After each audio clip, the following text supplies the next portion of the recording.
Ladies and gentlemen, during the past few weeks, I have seen your air forces in combat, and I am proud of what I have seen. When I refer to the United States Army Air Forces as your air forces, I mean it in every sense of the word. In 2 years, we have come up from 7th place to 1st place. And today, we have the largest, mightiest air force in the world. That was a job accomplished by the will and energy of the entire people of the United States. It was accomplished by our young men who left their peacetime pursuits to become pilots, bombardiers, radio technicians, gunners, by those who operate our great commercial airlines. It was accomplished by American labor, by the veterans, the newcomers, by actors, welders, typists. We welcomed anyone who was skilled, and we were grateful to those who willingly forgot their usual Sunday afternoon drive. The building of our Army Air Forces is a great achievement of a democratic people and a democratic government. Many facts have been withheld in the past for reasons of military secrecy. Some of these facts can now be given as a record of your achievements, as a report of what you have done and are doing. Every American can well be proud of this record.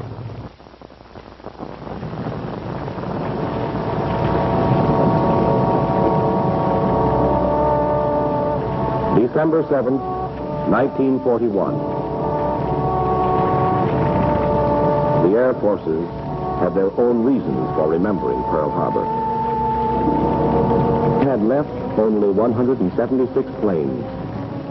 We faced a formidable German Luftwaffe and a strong Japanese Air Force with an overall total less than 1,000 first-line combat planes.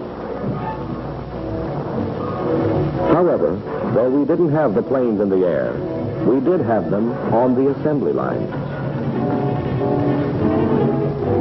Long before Pearl Harbor, the President had requested a program of 50,000 planes a year. Due to this foresight, our entry into the war found us with our design set. Many of our factories converted to war production, and our bombers and fighters began to roll off the assembly line. And we knew our planes were as good as any in the world, for the latest lessons learned in Europe, such as the need for heavier armament. Training was the #1 problem. Lines of recruits appeared all over the country. The training commands pumped them into 2 main arteries. As the men arrived, schools sprang up to take them in.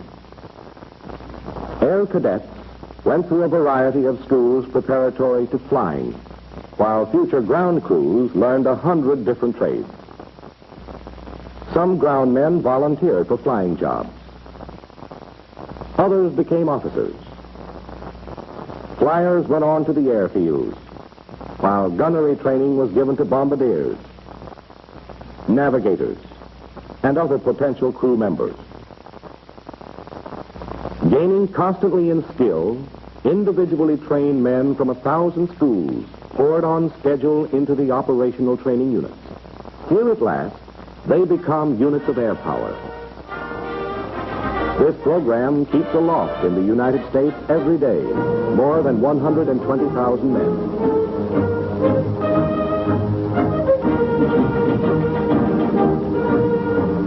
Women, too, are trained to do their share. Our women pilots, the WASP, deliver planes to home bases and perform tasks such as throwing target sleeves for gunnery practice. Our air WAC have been trained for jobs in many phases of the service. The final stage of training is reached in operational units.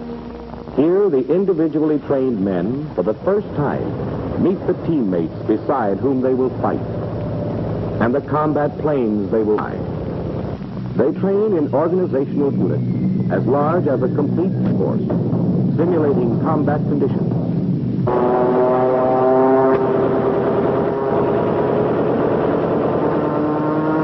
At the Florida Tactical Center, officers back from duty overseas bring new problems, new front-line techniques to be worked out and taught. Some of the refinements of skip bombing were developed here. With a modified gun sight at low altitude, the pilot shoots his bomb into the target and takes evasive action. In a few weeks, this dummy target will be an enemy tank.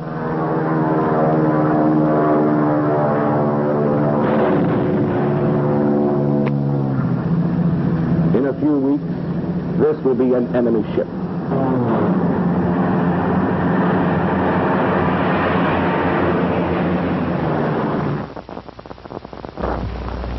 When ready for combat, the individual bomber team is already part of a larger team called a squadron.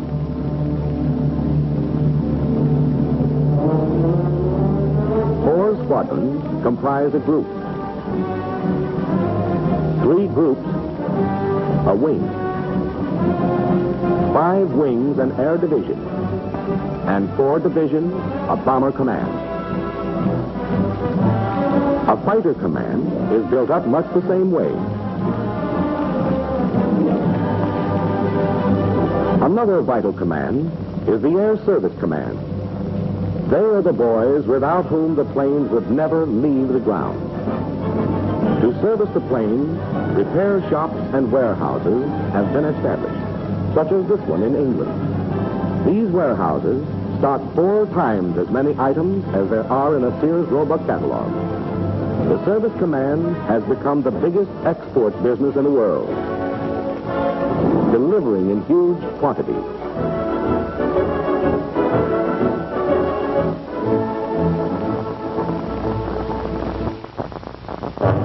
This damaged portrait, Stella, is typical of the planes that come back from a mission badly in need of the Air Service Command. For 3 of Stella's motors were dead. The 4th managed to get her back to England. But she ended up in a meadow. Stella was a mess. Until a mobile machine shop arrived. A temporary repair depot was set up, and the boys of the Air Service Command went to work.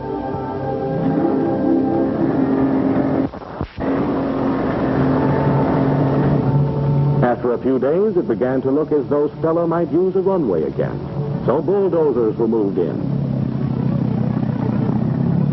A few new parts, a few more days, and...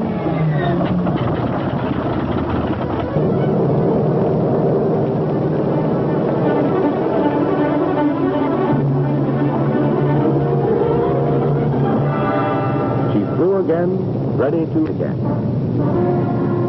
Thanks to the Air Service Command. The 3 commands are the backbone of an overseas air force. This is a global war. To understand the extent of our air operations, we must take a global point of view. You're looking at the world spread out from the North Pole. Today we have 15 joined by the network of the Air Transport Command. 110,000 miles of regularly scheduled routes, 4.5 times around the world. Over these routes, the ATC ferries planes from factory to front. It transports key personnel and delivers supplies at the rate of 10 million miles a month.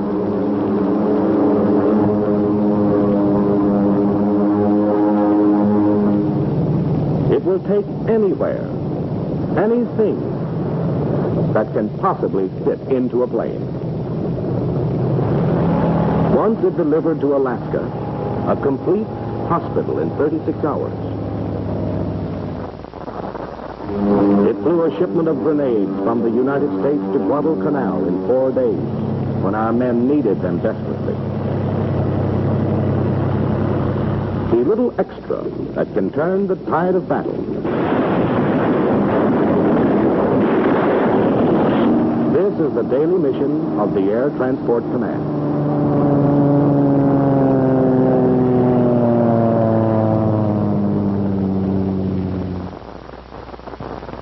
Our 15 Air Forces were formed at different times for varied purposes. The first 4 were the backbone of our development. The 1st and 4th defended our coast. The 2nd and 3rd were training forces. 11 are in action overseas. 14 bombers were the nucleus of our 1st Combat Air Force. They had escaped the Japanese drive on the Philippines. Out of bombs and ammunition, these battered early model fortresses headed for Australia, evading the swift Japanese expansion over the islands of the Pacific. This was the beginning of our 5th Air Force. The 5th is a self-made Air Force. At the start, it had to improvise with whatever facilities happened to be available in the area. Nevertheless, within 3 months, it had joined the Navy in the Battle of the Coral Sea.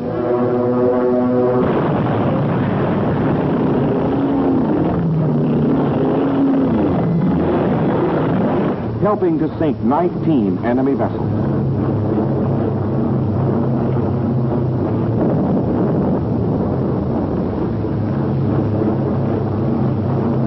Some months later, a B-24 on reconnaissance located a column of Japanese warships moving through the Bismarck Sea toward New Guinea. This was the 5th big chance. Every available plane was sent into action.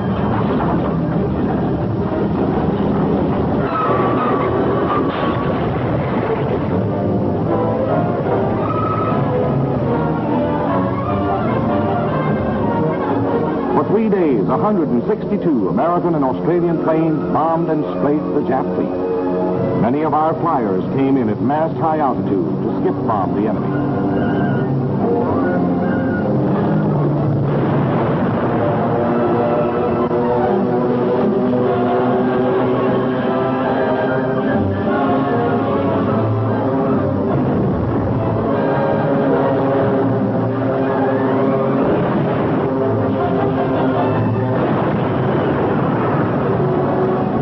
At a cost of only 6 of our planes and 13 of our men, the convoy was smashed and an entire division of Jap troops wiped out.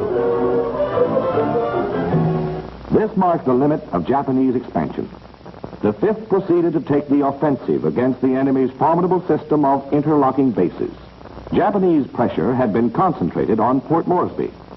We countered swiftly. Our troop carrier command flew 15,000 men across the Owen Stanley Range in one air movement.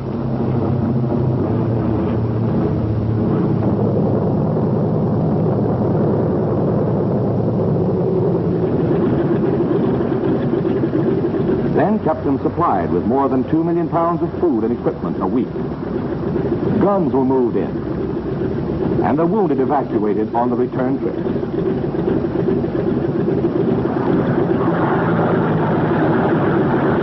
Following the spearhead came the engineers. Sometimes they had equipment. Sometimes they improvised. Whatever their tools, they built airstrips out of the jungle in record time. From these advanced airstrips, the 5th was able to strike deeper into the Jap perimeter. The bow.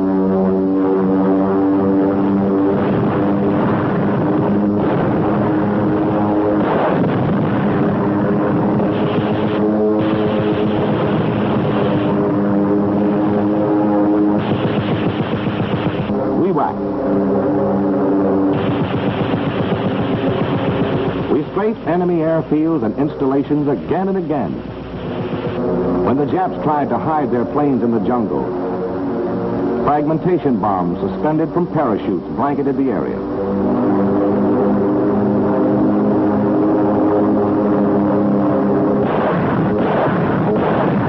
The 5th has destroyed over 1,500 enemy planes, 400 of them at Wewak alone. Our air superiority in the Southwest Pacific has been definitely established. To counter the Jap threat, we're building our own network of air bases on territory recaptured by our combined operations. In this task, the 5th has been reinforced by the 13th Air Force, which was organized a year after Pearl Harbor. Together, these two air forces are driving forward on one of the several roads to Tokyo. The 13th was activated with units from the 7th Air Force. Today on Hickam Field, the devastation of Pearl Harbor has been repaired, and a new and better Air Force is making history. Just a year after Pearl Harbor at midnight, the bombers of the 7th flew out of Hickam on the longest massed offensive flight ever made. With Midway as the only stopping point, they flew 5,000 miles to bomb Wake Island in a surprise attack. To the south, the 7th established its bases on the Ellice Islands. From here, it battered Jap defense installations on the Gilberts, paving the way for the successful assault of our amphibious forces. From advanced bases on the Gilberts, the 7th put into combat a new weapon. In addition to its deadly 50 caliber machine guns, this B-25G was equipped with a 75-millimeter cannon.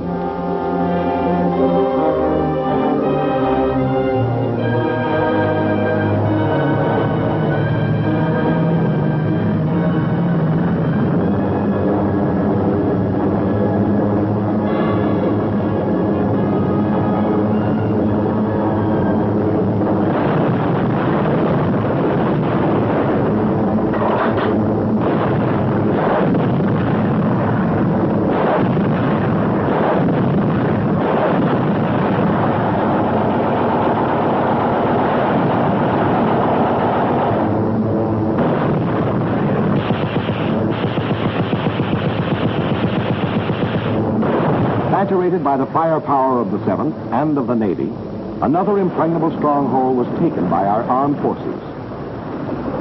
The 7th is opening up another approach to Tokyo. While the 7th was being built, the Japanese threatened in the north. In a surprise assault, they seized and fortified Kiska. We rushed planes to the 11th Air Force in the Aleutians. Finally, the Japs were squeezed out. From here, we have bombed Paramushiro, Japan's northernmost naval base.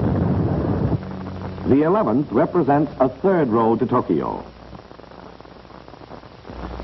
Many of the planes that were rushed to the Aleutians came from Panama, where our 6th Air Force has defended the Canal Zone. The 6th has patrolled the Caribbean for submarines and guarded the sea routes to Africa and Europe.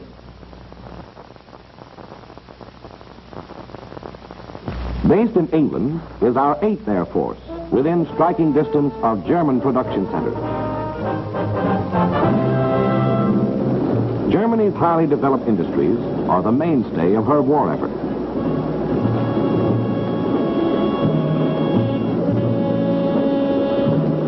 Our strategic bombing has been aimed at the heart of these industries, executing the United Nations strategy of weakening Germany for the invasion.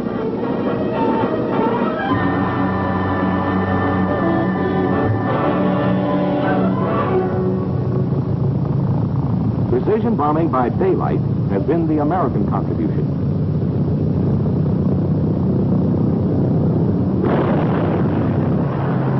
Night attacks on whole industrial areas has been the job of Britain's RAF.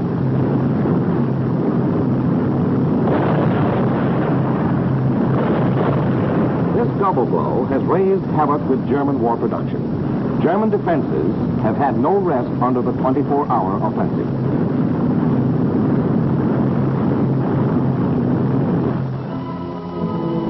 Wrecked cities present an additional problem. As this captured film shows, the Army has been forced to take charge of Berlin's frightened population.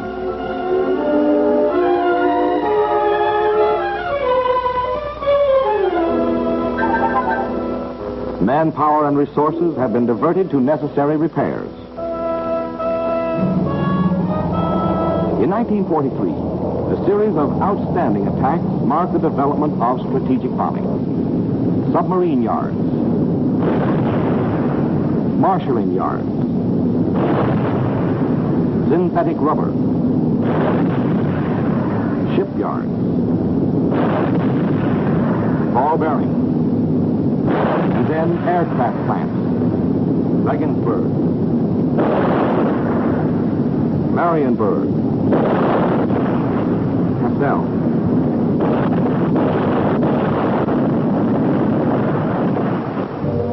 Today, the huge missions over Europe must be carefully and elaborately planned.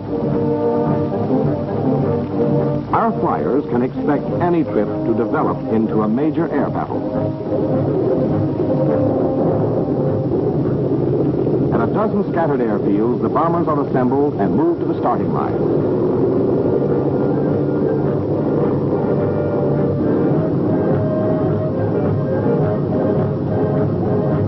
Takeoff time.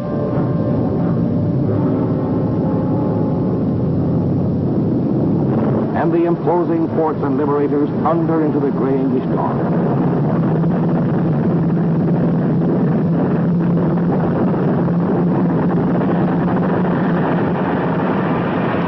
They take off on split-second schedule, but war in the air is so swift that a few moments' error may mean a missed rendezvous.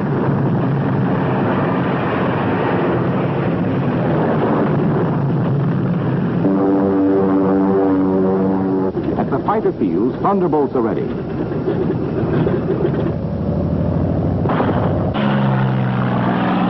set out to meet the bombers, followed by twin-engine lightning. The two groups make rendezvous over the English Channel, and with the fighters patrolling the skies around the bomber formation, the air armada moves into enemy territory.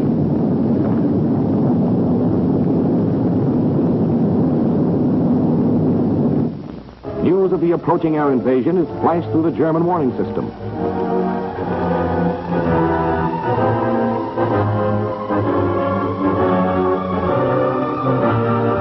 Coastal anti-aircraft batteries fill the skies with high explosives.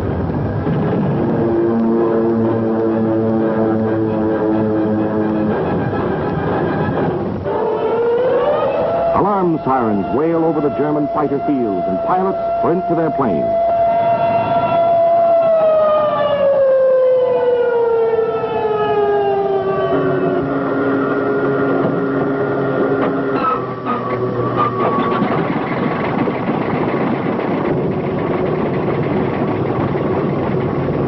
In a few minutes, deadly Focke-Wulf and Me-109s are on their way to challenge our men and planes.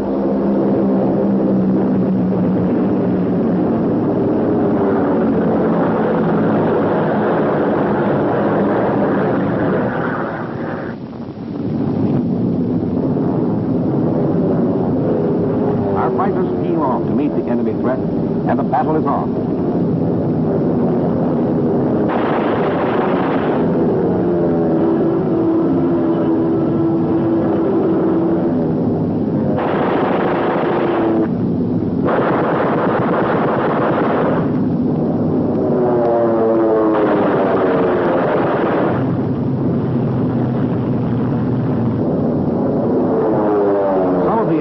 Out of the battle zone. Despite opposition, the bombers push on deeper into enemy territory, their progress mapped by vapor trails. In formation, the bombers can lay down a deadly pattern of protective fire.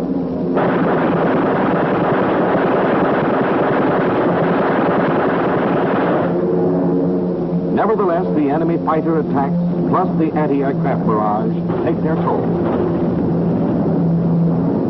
Our planes begin to show damage. Some drop behind.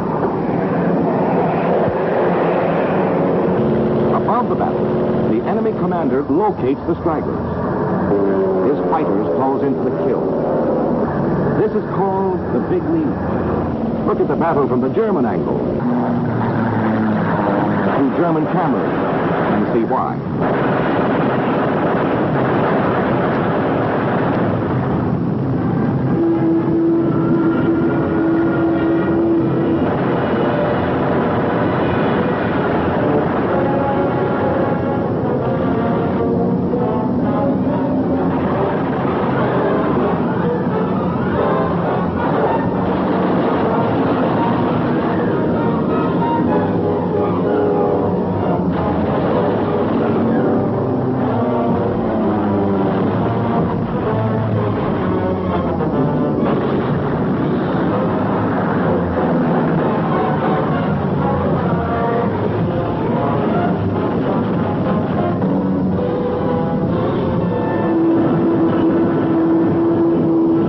The main body of our formation closes in on the target. The enemy has never succeeded in making an American mission turn back before completing its task.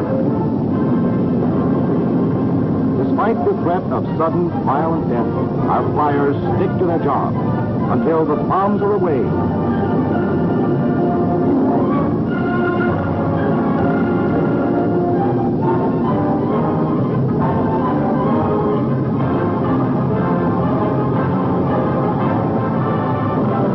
Until the target is destroyed.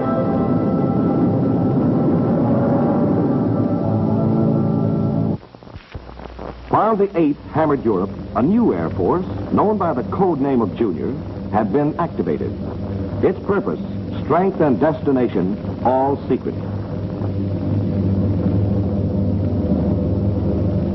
The secret came out in Africa. Junior was the 12th. An air force created to take part in the African invasion. Most of its operations were tactical. A tactical air force operates in the battle zone, smashing the enemy wherever he is vulnerable. It works with the ground troops, employing low-flying medium bombers and hard-hitting fighter planes. It fights to establish air superiority. In Tunisia, in 2 days, the 12th wrecked 112 Nazi planes in the air and on the ground. The desperate Nazis tried to fly in reinforcements to stem the advance of our ground troops. The 12th spotted the transport.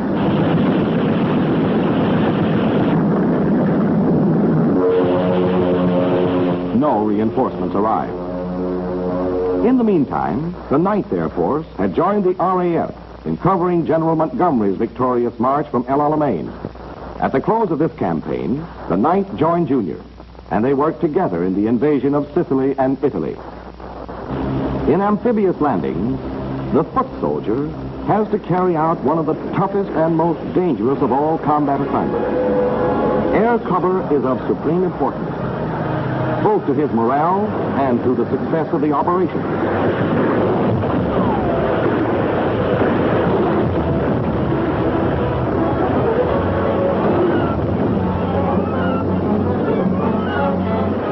When a beachhead is established, the enemy's full strength must be held off until our troops have a chance to dig in, land heavy equipment, and supporting units.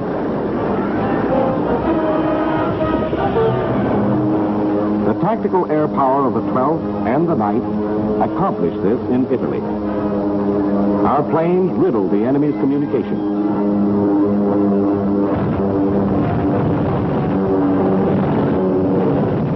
Neutralized his artillery. Shot up his troop planes. And stopped his tanks.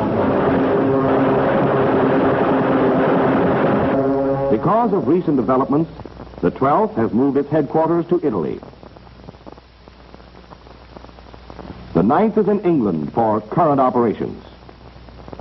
And our newest Air Force, the 15th, has moved into Africa. With this distribution of air forces, tactical coverage can be provided for any presently contemplated land operation. From its bases in Africa and Italy, the 15th can carry out strategic bombing over the whole of southern Europe. While from England, the 8th can plaster northern Europe. Together, they cover Hitler's entire fortress. There is no corner of his stronghold that cannot be reached by the crippling blows of strategic bombing. Our remaining 2 air forces have operated on the other side of the world, in India and China. Japan's unwarranted campaign of aggression began 13 years ago. A powerful Jap Air Force had undisputed control of the Chinese skies. These were happy days for the Jap flyers.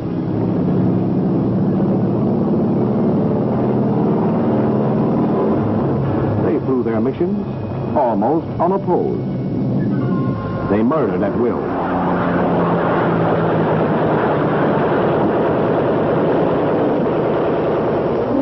But in 1941, while America was still at peace, some visitors arrived in China. These were the Flying Tigers, under the command of a master tactician, Claire L. Chennault. Unaware of their presence, a Jap bombing mission headed for its target. The Chinese warning system flashed the news across the hills to the Tigers.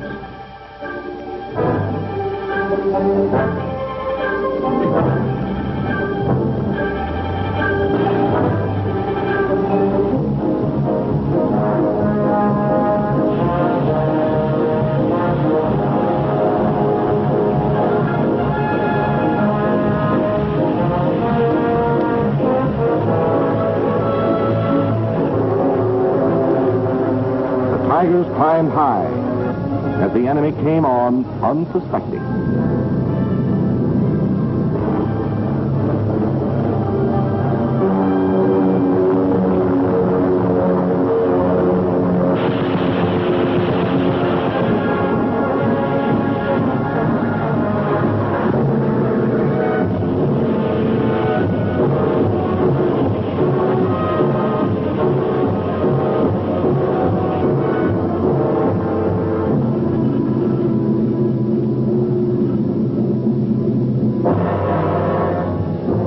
One gone, and a flying tiger circles around his victim to make sure of the kill.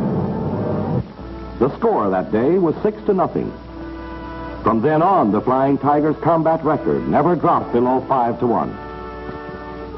The Flying Tigers were supplied over the old Burma Road. Following Pearl Harbor, Japan took Burma and cut this supply line. The Tigers became members of General Chennault's 14th Army Air Force. But because of this same problem of supply, the 14th is still numerically small. Supplies for the 14th start the journey from the United States by ship. After a voyage that takes 2 months, the vital cargo is unloaded at Calcutta.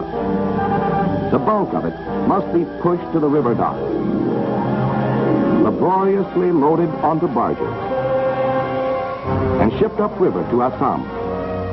Length of the trip, 40 days. The other route to Assam is by rail on a primitive railroad. Shortly after the trip begins, the rail becomes narrow gauge. The agonizingly slow process of unloading and reloading starts again. Frequent accidents and irregular schedules further slow up supplies. At the end of the arduous rail trip, most of the heavy equipment is loaded on trucks for a 4-day journey on rough, dusty roads.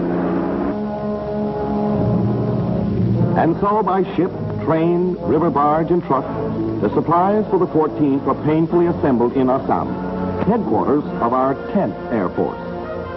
The 10th is one of our oldest air forces, created in haste when the Japs threatened India.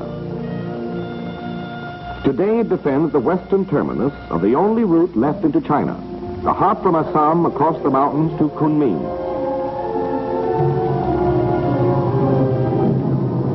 The last leg of the trip is known to the pilots, going over the hump.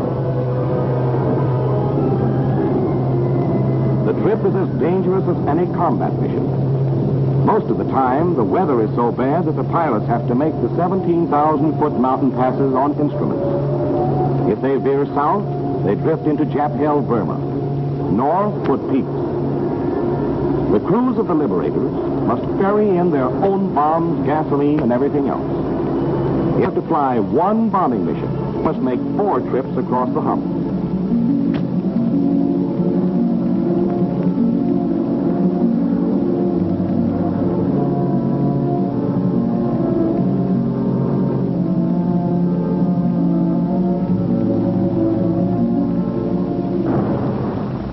Finally, the bombs, the gas, the tires, the food, the cigarettes, the 1,000 things our flyers must have arrive at Kunming.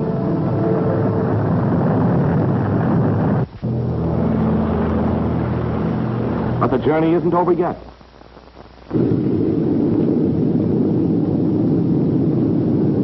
There's one more leg into enemy territory. Hong Kong is the objective on this mission. The bombs are finally away. They've come 10,000 long miles. They've been en route for close to 6 months. But on this last couple of miles, they travel swift and true into the enemy target. To broaden the scope of our operations in China, we're building a supply route from Ledo. The road is being built as we fight, Old Burma Road. When completed, it will carry some 40,000 tons per month. The conquest of Burma would further facilitate transport by opening up the port of Rangoon.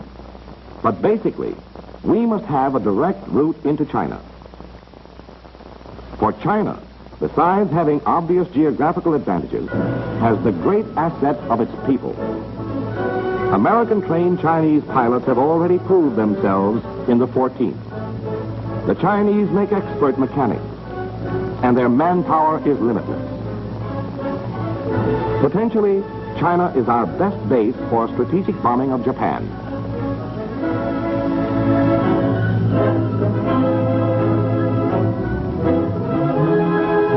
We've struck at the enemy's defenses from every side. We've had some success. But Japan is still far away. For our 15 air forces all over the world, 1943 was a year of great achievement.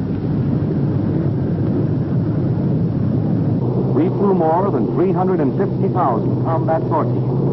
But in 1944, we will fly an estimated 1,500,000 sorties. Over 4 times as many as last year.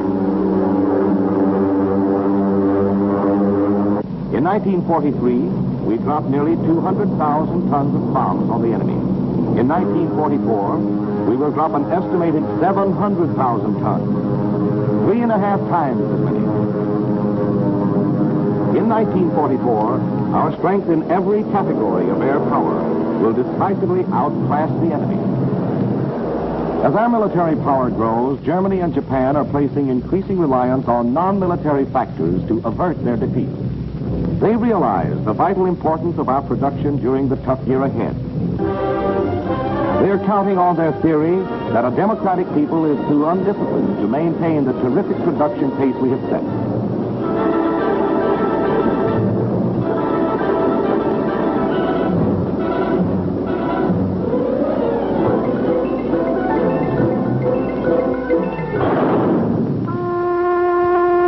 They think they can make the cost of victory so horrible that we will weary of the horror.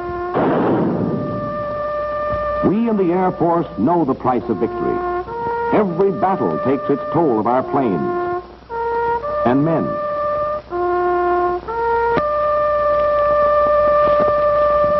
Our enemies think that we will flinch at the prospect of further casualties and settle for a compromised peace. A compromised peace is the secret weapon of the enemy.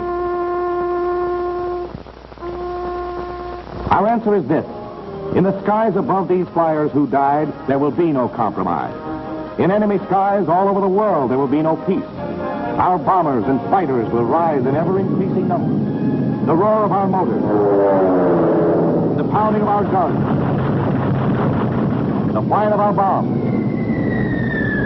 These sounds will never cease until our enemies below are destroyed.